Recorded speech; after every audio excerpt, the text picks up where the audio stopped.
이에 군대와 천부장과 유대인의 아랫사람들이 예수를 잡아 결박하여 먼저 안나스에게로 끌고 가니 안나스는 그 해의 대제사장인 가야바의 장인이라. 가야바는 유대인들에게 한 사람이 백성을 위하여 죽는 것이 유익하다고 권고하던 자로라. 시몬 베드로와 또 다른 제자 한 사람이 예수를 따르니 이 제자는 대제사장과 아는 사람이라. 예수와 함께 대제사장의 집들에 들어가고 베드로는 문 밖에 서 있는지라. 대제사장을 아는 그 다른 제자가 나가서 문 지키는 여자에게 말하여 베드로를 데리고 들어오니 문 지키는 여종이 베드로에게 말하되 너도 이 사람의 제자 중 하나가 아니냐 하니 그가 말하되 나는 아니라 하고 그도 함께 서서 쬐더라. 대제사장이 예수에게 그의 제자들과 그의 교훈에 대하여 물으니 예수께서 대답하시되 내가 드러내놓고 세상에 말하였노라. 모든 유대인들이 모이는 회당과 성전에서 항상 가르쳤고 은밀하게는 아무것도 말하지 아니하였거늘 어찌하여 내게 묻느냐. 내가 무슨 말을 하였는지 들은 자들에게 물어보라. 그들이 내가 하던 말을 아느니라.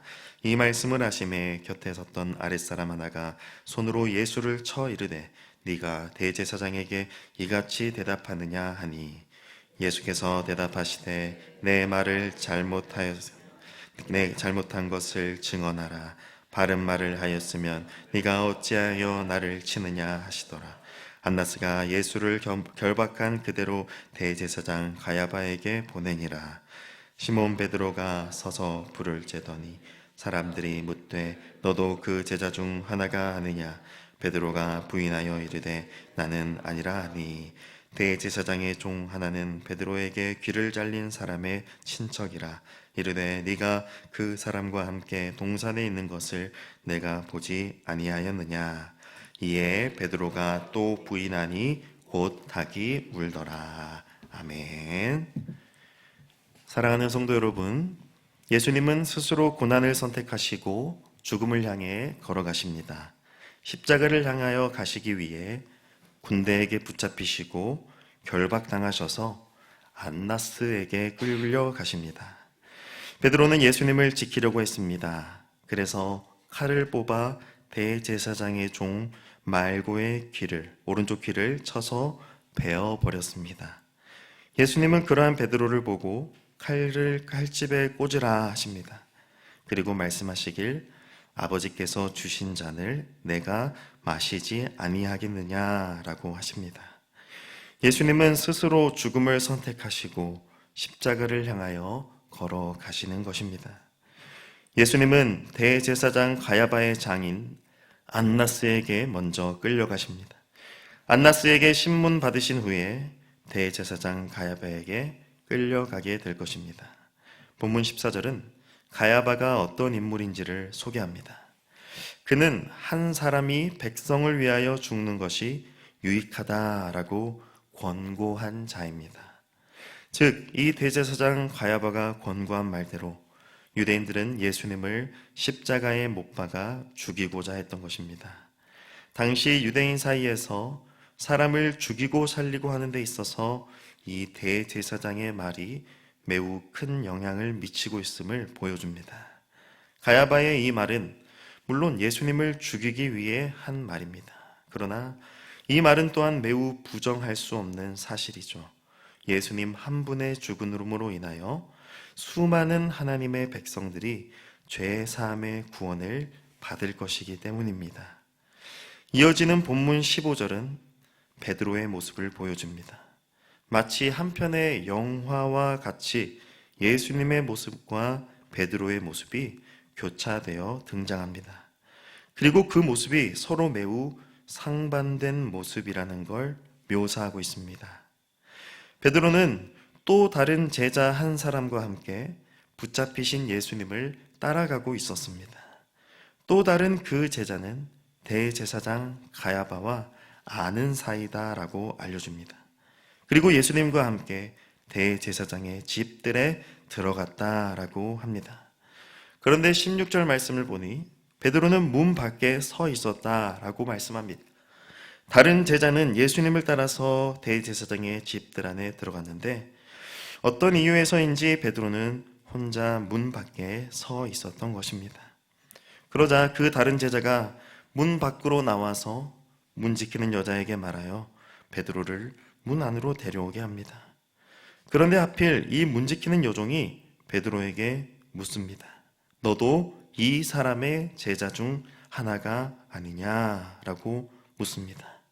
그러자 베드로는 나는 아니라 이렇게 대답합니다. 베드로가 문 안으로 들어가지 못한 이유는 바로 베드로가 예수님을 부인할 것이기 때문이었습니다. 본문은 베드로가 예수님을 부인하는 모습을 가감없이 있는 그대로 보여줍니다. 베드로는 문 밖에서 머뭇거렸고 예수님을 부인했습니다.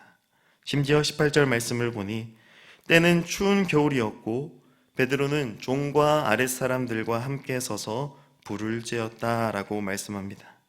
베드로는 결박당한 예수님과 함께 서 있는 것이 아니라 예수님을 결박하여 끌고 온 대제사장의 아랫사람들과 함께 서서 예수님을 부인했습니다. 이어지는 본문 말씀은 또다시 예수님에게로 카메라 앵글을 전환시킵니다. 예수님은 안나스에게 신문당하고 계셨습니다. 신문하는 내용은 바로 예수님의 제자들과 예수님의 교훈에 대한 것이었습니다. 예수님은 그 모든 말씀들을 회당과 성전을 다니시며 밝히 드러내놓고 말씀하셨다고 하십니다. 회당과 성전에 드나들던 유대인들은 예수님의 가르침을 다 들었을 것입니다. 그러한 유대인들은 지금 이 신문하는 자리에도 있었을 것입니다. 회당과 성전에서 예수님의 말씀을 들었고 심지어 예수님이 행하신 표적도 보았을 것입니다. 그러나 그들은 모두 예수님의 말을 받아들이지 않고 있습니다.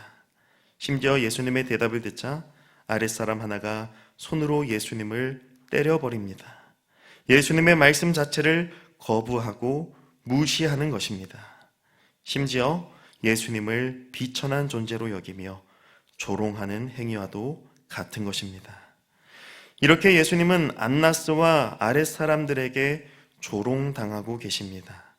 진실을 말씀하시는데도 사람들은 진실을 받아들이기는커녕 예수님을 때리며 조롱합니다. 예수님의 말씀은 지금 그 누구에게도 받아들여지지 않습니다. 본문 말씀은 지금 조롱당하시며 거절당하시는 예수님을 보여주고 있습니다. 진실하시며 진리이신 예수님이시지만 유대인들은 그러한 예수님을 핍박하고 조롱하며 무시합니다. 이것이 바로 예수님을 받아들이지 않는 거짓된 자들의 모습인 것입니다. 본문은 또다시 카메라 앵글을 옮겨서 베드로를 비추어 줍니다. 25절 말씀에 베드로는 여전히 서서 불을 쬐고 있습니다. 사람들이 베드로에게 묻습니다. 너도 그 제자 중 하나가 아니냐? 베드로는 여전히 사람들에게 의심을 받고 있습니다. 베드로 역시 예수님처럼 사람들에게 신문을 받고 있는 것과 같습니다. 그러나 그 때림과 핍박과 조롱 가운데서도 진실을 말씀하시는 예수님과는 달리 베드로는 거짓을 말합니다. 베드로는 자신이 예수님의 제자이면서도 예수님의 제자가 아니라고 거짓말을 합니다. 어떠한 설명 하나 없이 단호하게 나는 아니라 말합니다. 마치 어떤 부연 설명을 덧붙이면 혹여나 더 큰 의심을 사는 것은 아닌지 염려라도 하듯 나는 아니다라고 단언해버립니다. 진실을 말씀하시며 제자들과 함께한 시간들을 모두 사실이라 말씀하시는 예수님과는 반대로 베드로는 예수님과 함께했던 모든 시간을 다 거짓이라고 부인합니다. 예수님은 베드로를 위해 핍박과 조롱과 때림을 당하고 계시는데 베드로는 단호하게 분명하게 예수님을 부인합니다. 예수님은 베드로를 위하여 십자가를 향해 걸어가고 계시는데 베드로는 예수님을 결박한 아랫사람들과 함께 따뜻한 불을 쬐며 예수님을 부인합니다. 심지어 본문 26절을 보십시오. 베드로는 너무나 분명하게 예수님의 제자였습니다. 방금 전까지만 해도 예수님을 위하여 칼을 빼어들고 대제사장의 종 말고의 귀를 잘라버렸습니다. 베드로에게 귀를 잘린 말고의 친척이 그 동산에서 베드로를 보았다고 증언합니다. 이것은 정말 부인할 수 없는 확실한 증거와도 같습니다. 도무지 부인할 수 없는 예수님의 제자이고 예수님을 위하여 칼을 빼어들었던 베드로인데 그는 지금 그 누구보다 철저하게 예수님을 부인하고 부정합니다. 27절 말씀에 이에 베드로가 또 부인하니 곧 닭이 울더라 말씀합니다. 베드로가 예수님을 부인한 것을 부인할 수 없는 상황이 펼쳐진 것입니다. 베드로의 부인은 예수님이 말씀하신 대로 곧 닭이 울므로 인하여 부정할 수 없는 사실이 되었습니다. 베드로가 대제사장의 집문 앞에서 머뭇거렸던 이유, 그것은 곧 베드로가 예수님을 부인할 것이기 때문이었습니다. 사랑하는 성도 여러분, 예수님의 십자가 고난의 시작은 다름 아닌 제자들의 배신과 부인으로부터 시작되었습니다.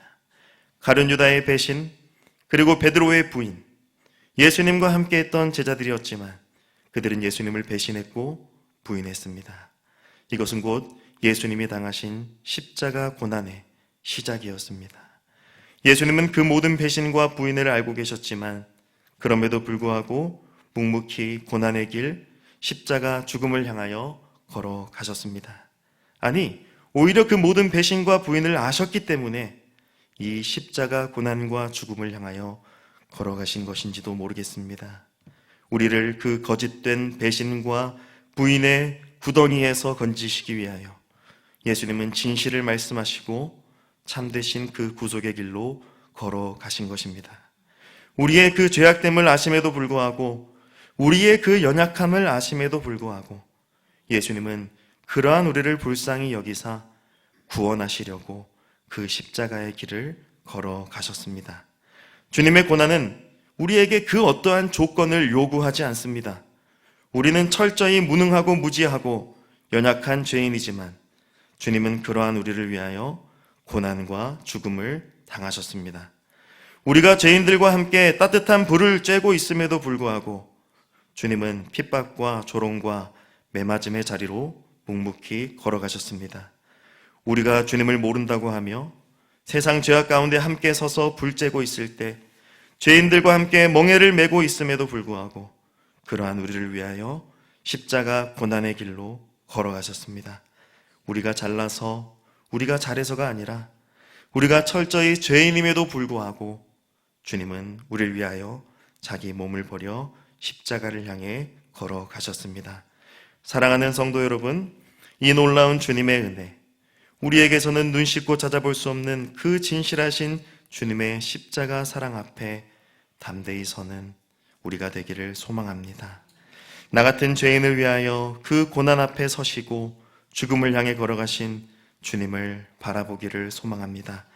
내가 주님을 부인했어도 나를 위해 진실을 증언하신 주님을 바라보면서, 그 자비와 사랑을 바라보면서 다시 한번 그 십자가 사랑 앞으로 나아가는 우리 광명교회, 그리고 우리 모두가 되기를 주님의 이름으로 축복합니다.